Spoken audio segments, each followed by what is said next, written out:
Bismillahirrahmanirrahim. وَمَنْ تَابَ وَعَمِلَ صَالِحًا فَإِنَّهُ يَتُوبُ إِلَى اللّٰهِ.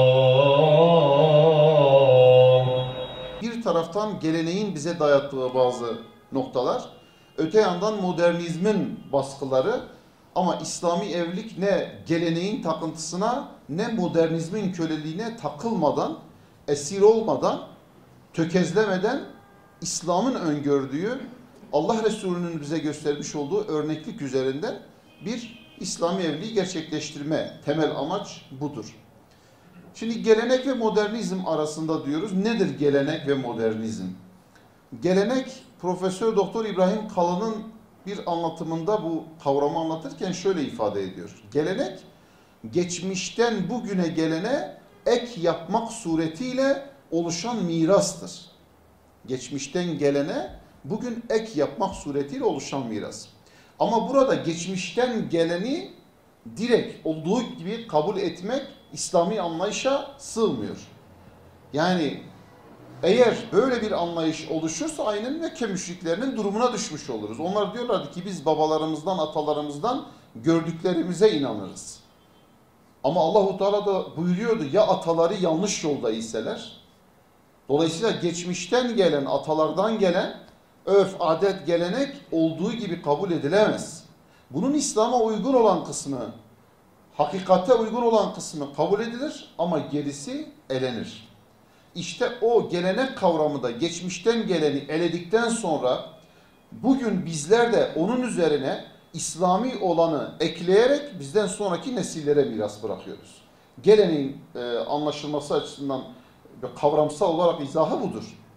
Ama eğer biz geçmişten gelen her şeyi geleneği olduğu gibi kabul edip onun o gelenek takıntısıyla bu evlilik olur, bu başka şeyler olur. Buna göre hareket ettiğimiz takdirde işte hataya düşeriz, yanlışa düşeriz. Dolayısıyla burada bir örfün, adet ve geleneğin bir baskısı var. Ama biz İslami olanı tercih etmek durumundayız. Öte yandan modernizm. Modernizm de modern olan, çağdaş olan, bugüne ait olan bir kavramdır zaten. Modernizm de geçmişten gelen, gelenekten gelen her şeyi reddeder. Hiçbir şey kabul etmez. Bugünü, çağdaş olanı, modern olanı insanlığa dayatır. Doğru olan bugünküdür, doğru olan çağdaştır, doğru olan modern olandır şeklinde. Oysa tabii ki dünya değişiyor, şartlar değişiyor, teknoloji gelişiyor. Bugüne ait modern, çağdaş olanı aynen gelenekte olduğu gibi bizler bir eleğe tabi tutmak durumundayız. Bir yandan geleneğin baskısı, bir yandan modernizmin bu dayatması karşısında bir İslami evlilik çıkmazı, yani daha doğrusu bir evlilik çıkmazı var. Biz o evlilik çıkmazında İslami evlilik nasıl olur ikisinin dayatmasına karşı bunu izah etmeye çalışacağız. Fiziken evliliğe hazır ve olgun bir hale gelmiş ve kendi rızasıyla evlenmişse yaşı 15 olur, 16 olur. Bunda bir problem yok. Kendi rızasıyla ve zaten fiziki olgunluğa da sahipse. Ama bizim burada kastettiğimiz geleneğin baskısı 12-13 yaş, ne fiziken olgunluk var ne ruhen bir olgunluk var. Aklen bir olgunluk var ve zoraki bir evlilik dayatılıyor. Bu geleneğin baskısı. Bir de modernizmin dayatması nedir? Modernizm de tam tersi istikamette. Çünkü modernizm evsizdir. Ev anlayışı yoktur modernizmde. İslam toplumunu ifsad edebilmenin yolu İslam toplumunu da evsizleştirmektir. Yani aileden tamamen koparmaktır. Çünkü aile İslam toplumunun kalesidir, sığınağıdır. Eğer İslam toplumunda aileyi ortadan kaldırırsanız toplumu rahatlıkla ifsad edebilirsiniz. İşte modernizmde o aile sığınağını, kalesini ortadan kaldırabilmek için ya evliliği geciktirmeye yönelik bir dayatmada bulunuyor. İşte özgür olmak, rahat olmak lazım. Daha erken yaşta evlilik gibi bir yükün altına girmeye, bir sorumluluk almaya gerek yok. Veya tamamen evliliği ortadan kaldıracak dayatmalarda bulunuyor. Tamamen bireysel takılmak, bekar takılmak, hiç evliliği düşünmemek tarzında bir dayatma içine giriyor. Ama mantığı şudur, aile kurumunu bertaraf etmek. Modernizmin temel amacı budur. Peki öyleyse temeli sağlam bir evlilik nasıl olmalıdır? İslam toplumda İslami bir aileyi hedefliyor. İslami bir ailenin de ilk adımı İslami bir evliliktir. O yüzden İslami bir evlilik, sağlam bir İslami evlilik nasıl olmalıdır, nasıl gerçekleşmelidir? Öncelikle eş seçimiyle başlıyor. Bir İslami evliliğin temeli, başlangıcı eş seçimidir. Allah Resulü Aleyhisselatü Vesselam malum biliyorsunuz bir kadınla 4 sebepten biri için evlenir. Malı, soyu, güzelliği ve dindarı.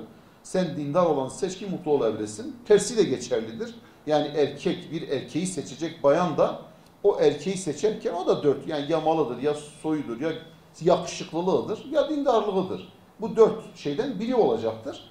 Onlar için de bu durum geçerlidir. Dindar olanı seçmeleri onların mutluluğu için gerekiyor. Burada şunu göz ardı etmemek lazım. Burada bayan erkeği seçerken çocuklarına bir baba seçiyor. Sadece bir eş seçmiyor. Baba da bir erkek bir kadını seçerken evlatlarına bir anne seçiyor. Bu rastgele sıradan bir seçim değildir. Sadece eş değil, aynı zamanda o çocuklarını büyütecek, ona örnek olacak bir eş seçiyor. O yüzden eş seçimi burada işin başlangıcıdır, en temelidir. İlk gömleğin düğmesidir. O yanlış iliklendi mi gerisi zaten yanlış gitmeye devam ediyor. Ama o sağlam oldu mu gerisi sağlam olarak devam ediyor. Ve bu net seçildikten sonra ikinci bir adım artık düğün hazırlığı, eşya, nikah. İşte burada bugün de çok en büyük problemlerden biri ciddi bir maddi külfet altına girme. Niceleri bu ağır yüklerden dolayı şu an gençler evlenemiyorlar.